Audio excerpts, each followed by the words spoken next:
listening to Searching for More, a podcast of the Diocese of Arlington. On this episode, Father Paul Scalia, Episcopal Vicar for Clergy, pastor of St. James Catholic Church, and member and former chairman of the board of Courage International, discusses issues of sexuality and gender identity in light of the truth revealed in church teaching.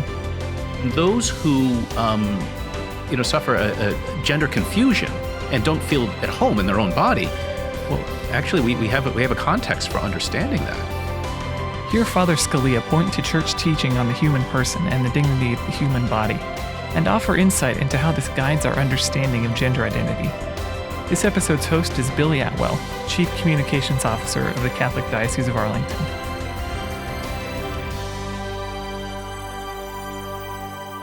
Father Scalia, thank you for joining me on the podcast. Good to be back, Billy. Thanks. It's good to have you back. So today we're talking about a topic that's pretty sensitive for a lot of people, and you've written an article that we'll get into in a little bit that really prompted our desire to talk to you a little bit more about it.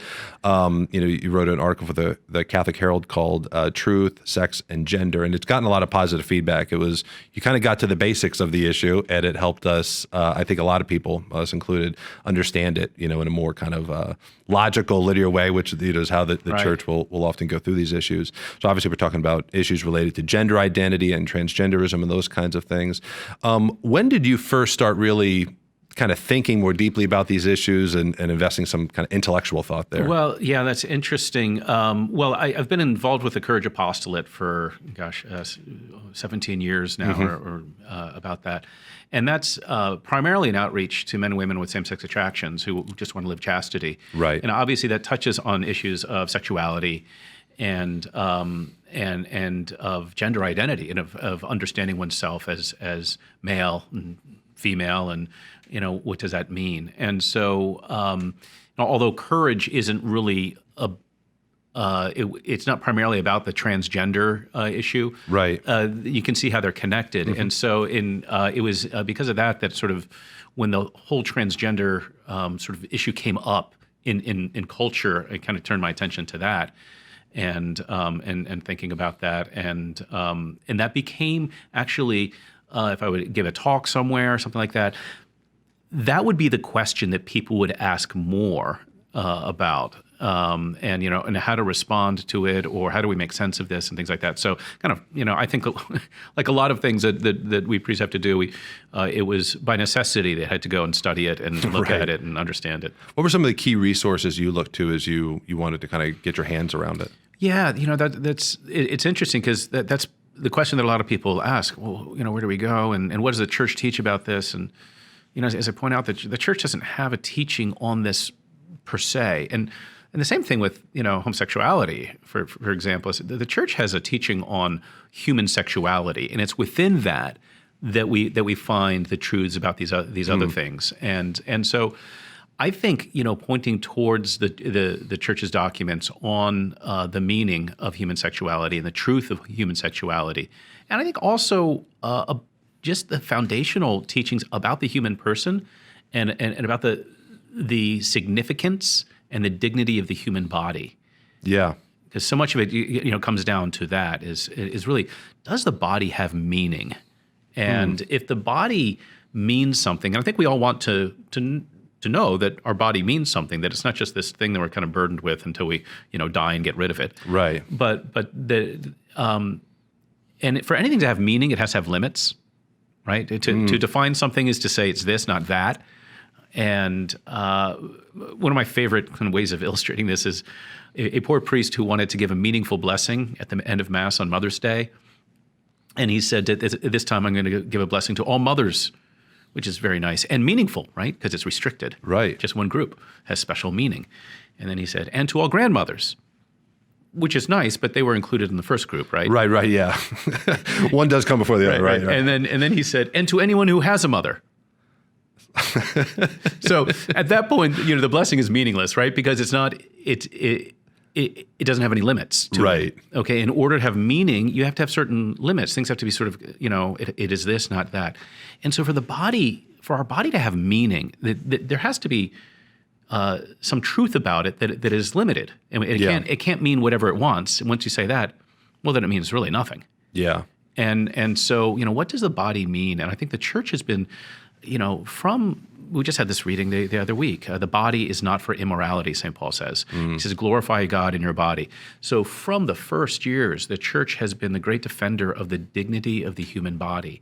And I think going back to that teaching, and of course, John Paul II has emphasized this in the theology of the body, going back to that truth and drawing from it that no, the body is not just incidental to who you are, and it's not a burden. It is actually part of who you are. And why is it not self-identified? So playing devil's advocate for a moment. So, okay, I am this, not that, but it's not what God created me to be. I'm deciding that I'm, in my case, I'm a man. I'm going to say, you're right. I agree with you. I think I'm a woman, though, or I feel that way. And I really believe it. And these are people, I think, sometimes they're well-meaning. I mean, it's not like they're trying to be antagonists. It's just they're struggling with something. So I am this, not that, but it's what I've determined that to be. What's the problem with that argument? Well, by what standard do you make that? Just that self-identification preference, even, you could say. Well, yeah, and a new document from the Virginia Department of Education says it's just somebody's internal sense. Well, yeah, how do you gauge that? Yeah. And so it really kind of comes down to this. If we don't receive the truth of who we are and the meaning of the body, then we kind of have to invent it ourselves, don't we? Yeah. So this meaning is either received and we discern it by, well, looking at our body. Am I male or female? My body tells me that. And if it doesn't, then golly, now I have to kind of figure this out. Which is why you see kind of this proliferation of identities, right? So it's not just male or female, but you have, non-binary, and you have, this kind of panoply of way of being transgendered or ungendered or whatever else. Because I think this is a great disservice to the young people, especially because adolescence is always an age of sort of trying to figure out, who I am. And if we say to them, well, your body doesn't tell you anything about who you are. You've got to figure it out. Gosh, that's an awful burden. I mean, it kind of seems nice at first, like I get to decide. Yeah. But in the end, it's a burden too heavy to bear. I think it's like, okay, now I have to figure it out. Yeah. Figure out who I am and how am I? And we want to know who we are. We want to act according to an identity. If there's nothing objective helping us in that, informing us. What about those who feel the burden of not feeling like the gender that they were born and inscribed by God with? So there are people who would say, it's a burden to figure it out for some, maybe, but there's a burden for people who feel like they were born a man, but they don't feel that way. What does the church offer them, or what do we say to them? And I think in this regard, the church's teaching actually is a consolation, or it helps to make sense of things. Because we understand the human person as a body-soul unity. We are not just a soul with a body. We're not just a body, but we are body, soul together. To be human means to be that unity. We also believe that unity has been damaged by sin. And so original sin has brought into this world kind of a damaged humanity, right? And so our souls and our bodies very often don't get along. I imagine early this morning when your soul told you it's time to get up and get ready for work, your body may very well have been saying, It was screaming it, actually. I want just 10 more minutes, right? And the snooze bar is the greatest example, is the greatest witness to this conflict between the body and the soul, right? Yeah. But we all feel that to some extent. We all feel this disharmony between body and soul to some degree, and those who suffer a gender confusion and don't feel at home in their own body, well, actually, we have a context for understanding that. Yeah, because and it really actually isn't surprising in Catholic teaching, because we have from day one said that there is a wound here that brings about a disharmony between the body and the soul. Mm-hmm. And so now we don't, and because of that, we don't say that this just internal sense of who you are is automatically right. We say, well, we recognize the disharmony, but we also acknowledge that the body tells us who we are. Yeah. I think there are a lot of parallels too where maybe quote unquote naturally or just kind of it comes about that someone might have a particular propensity to addiction that another person might not. And you could have people who have natural propensities to other things that are not good for them. Right. It could be selfishness, it could be whatever. The desire to be another gender, I don't know that it would necessarily be a greater strain. It may be, but it's not as though everybody else is liberated from that tense, feeling right. and being kind of drawn in the wrong direction. But it doesn't mean that we then recognize the wrong direction is now right and okay, which is what you're alluding to with the, kind of government mandates that we recognize, especially in the school system is where it seems to be starting the most, that we would recognize people for being something that they're not. I mean, we're being coerced into buying into a lie. Kind of that aside, because I think everyone can understand the kind of the tyrannical concern of that. Just in normal everyday life, people want to go along to get along. If you have a right. neighbor who feels this way, and suddenly they've gone through the transition or whatever you want to call it, what is wrong with just going along and getting along? Just to have a good relationship with your neighbor, your brother, yeah. your cousin, whatever it might be. Yeah, and that's a great question. It's a very difficult thing, and I've spoken to a number of people who've kind of struggled with this, whether it's with friends in the neighborhood or in the workplace. Yeah. There is something to be said for saying, okay, well, listen, I'm not going to, break off our relationship because we have a difference in beliefs here. Mm-hmm. And I think that's very important for us to do, and especially at this point in our nation's history, where the division is so strong, we need to make every effort to continue relationships with people we don't agree with. Right. At the same time, we shouldn't be forced to use language that is not only inaccurate, but is actually a lie.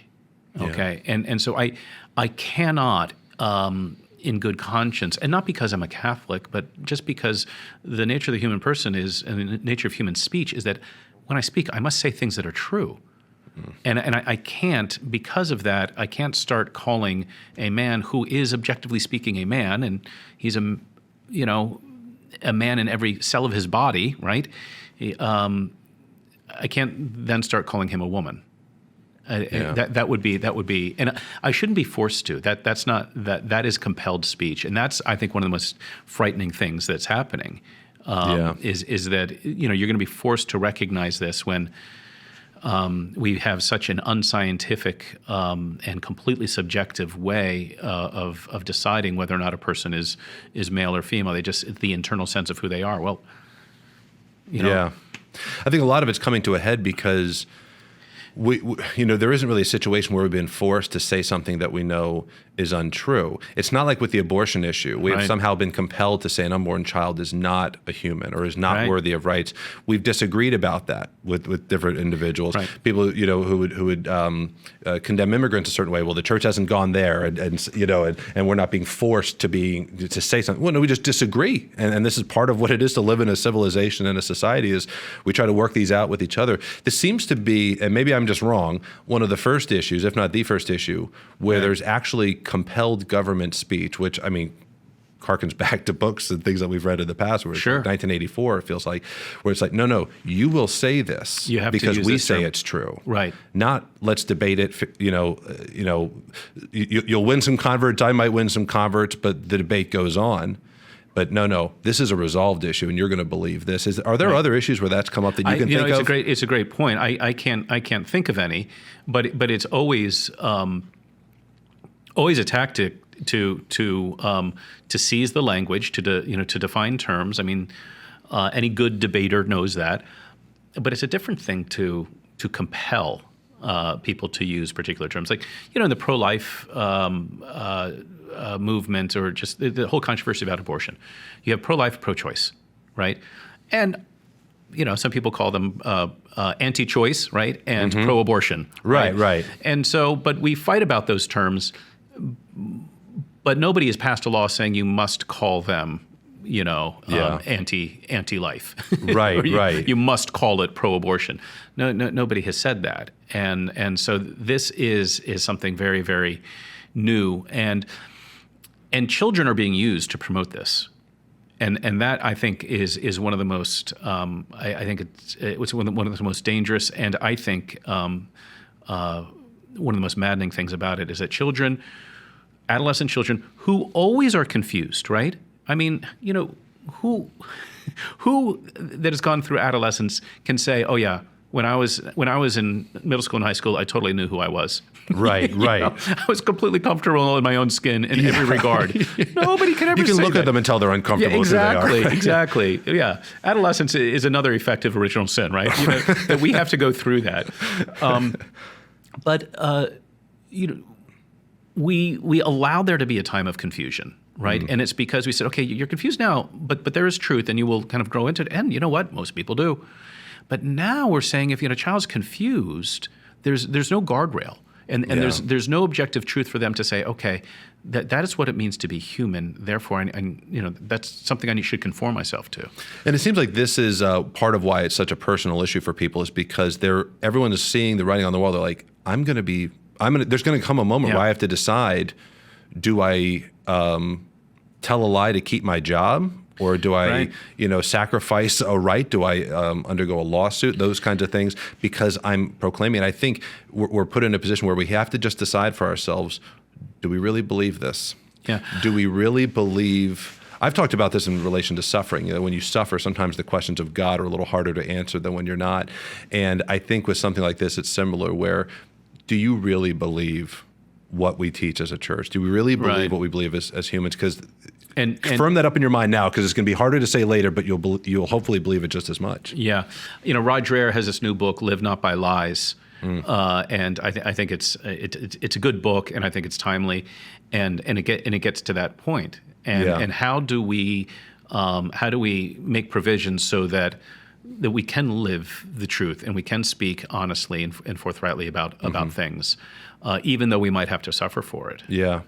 Yeah. And another important point in this regard is, it's not just church institutions that we're talking about; it's individuals. Oh, definitely. Yeah, it is the people who actually may or may not be Catholic or Christian or religious in any way, who are saying, well, actually, I don't agree with that, and I shouldn't be compelled to speak as though I do agree with it. Right. Yeah, there are people who just, on the basis of rights, they actually might agree with it in concept, but the idea that it's forced is the problem for them. Well, I think there's interesting allies in this. Yeah, I think Jordan Peterson, who's probably the most notable example of that. Yeah, where he's looking at almost as a linguist that he is as a religious or a moralist or something like that. If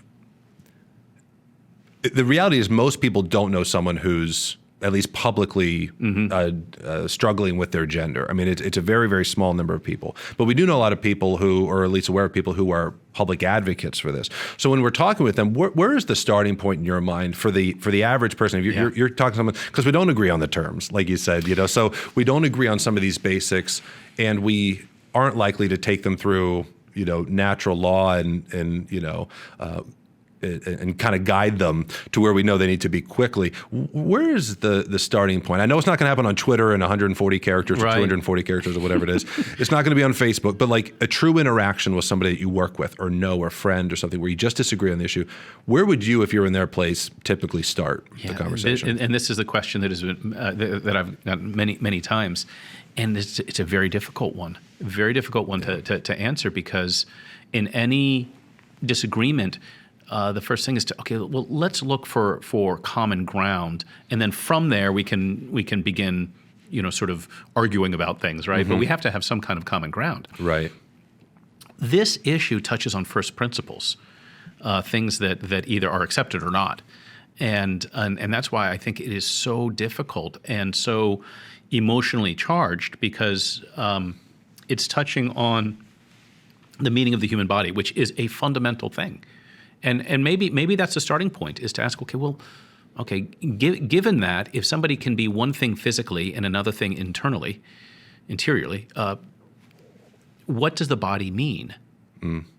And what does creation mean? I mean, it's kind of an indictment of creation to say that I need to go through surgery and have all these drugs in order to be who I am.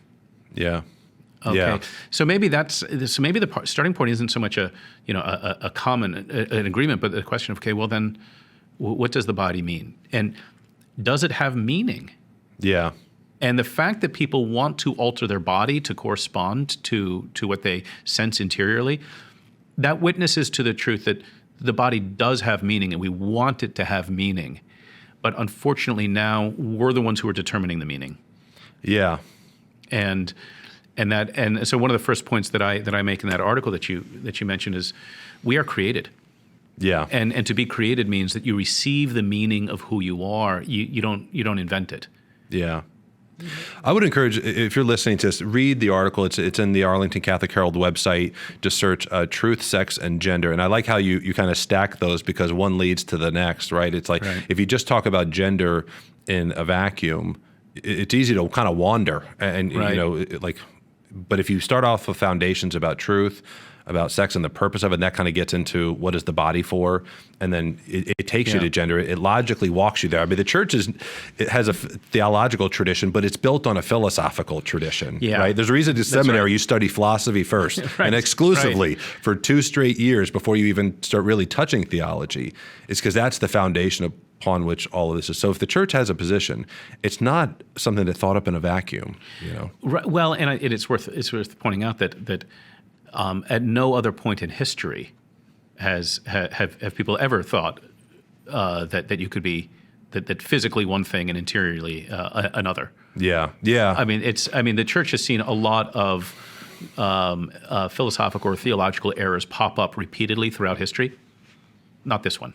Well, and why wouldn't it also then relate to age? It's like, yes, I physically express a certain age, but I do not feel that age. It's like age is a number. It's almost taking that literally at this point, or other things, or race. Yeah, and race, which is a sort of a category that is blurrier, if that's a word, less clear. It can be less clear than sex and gender, right? Yeah. Like somebody can be mixed race, and most of us are. Right? Yeah, right. So, and yet it has far less impact on who you are than your gender does. Right, exactly. And I think also there's the phenomenon of people who, they talk about, people who feel like they have to have a limb amputated, and there's this psychological thing, or psychologically they'll think that they're overweight and they're not. Yeah. Or the opposite, right? So, right. So I think that they're too thin, but really they're not. And so in those instances, we try to get the psyche to correspond with reality. Right. With what is objectively true and can be observed. Right. We don't confirm for them the lie, though. Exactly. Yeah. Exactly. And in this instance, the same thing. We should, just because there is a what we call gender identity disorder. Yeah. We don't approve it. We don't condemn the person, obviously, but we also don't confirm the person in that confusion. You make a good point, though, too, about we don't condemn the person. I think for a lot of people who are more kind of on the fence, I think they're worried that if I don't confirm these things that are untrue and stuff, I then have to be basically a religious bigot who's harsh and mean to them and degrades the person, tells them they're wrong. Well, no more than we would if someone was thin and thought they were overweight or had any of these other kind of psychological issues you're talking about. No, they have the same inherent dignity that any of us do. Well, and I think there has to be an appreciation that you can love someone and still say things to them that are hard to hear. Yeah. I mean, that's what Jesus Christ says. I mean, he loves us more than we can imagine. He says some awfully difficult things to us. It's often your friends that do say the difficult things. Exactly. Yeah, It's not a friendly thing to confirm for somebody what isn't true. Yeah. If I say, hey, Father, do I have anything in my teeth? And you say, no, you're great. But I do? Well, you haven't done me any favors here. Yeah. Well, I experienced that back about 10 years ago now, when the HHS mandate was being imposed, and the issue of contraception was really in the front lines, and I preached a homily, and so did my parochial vicar, on the Church's teaching against contraception. And what was remarkable was the number of elderly people who came up to me and said, "Thank you, Father. I wish I had heard that, 30, 40 years ago." Yeah. In other words, people who had made some mistakes and had suffered because of those mistakes, and now they heard the truth that they hadn't heard before, and they said, "Yeah, that I would have benefited from hearing that earlier."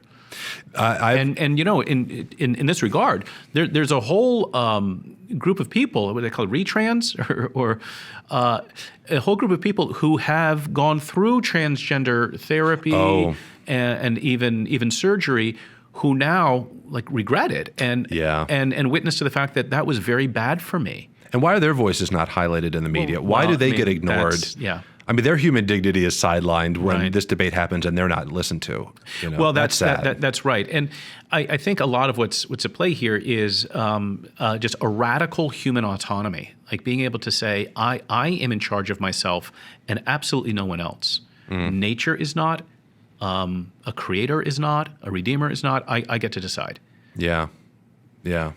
Anything we've missed in this conversation? Obviously, you can't cover everything, but we've gone around the block a little. I just want to make sure if there's anything that you feel like, okay, maybe either from the article or just in your thoughts in general, that if people were to get the Cliff Notes version of this issue and why it matters and how to think about it, is there anything kind of key? Well, I would encourage people to read to visit the Courage website, and I think you can get more materials there. Yeah.